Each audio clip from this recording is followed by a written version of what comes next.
Countdown to Election Day is on. We're just 2 days away from the big night and learning more about early voters. We've been breaking down the numbers. The state saw a big jump in voter turnout this election compared to a similar election in 2014. 11% more people have already cast a ballot just in early voting. Now in Knox County, almost a quarter more people voted early. Of the 240,000 or so active voters in Knox County, 19%, or about 45,000 people, have already cast a ballot. Knox County saw an increase in turnout for both Democrats and Republicans.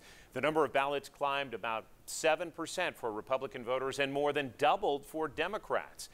Early voter turnout results also show that more people are voting in East and Middle Tennessee. That is significant. The Tri-Cities area and West Tennessee are both showing relatively low voter turnout.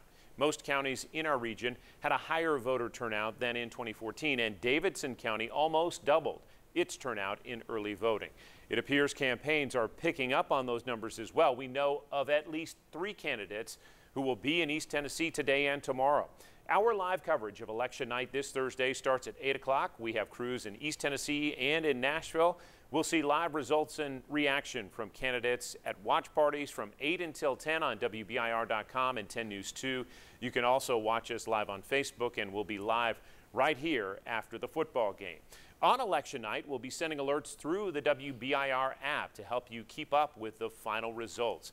To make sure you get those, you'll want to subscribe to that category in our app. You can find instructions for how to do that online right now at WBIR.com.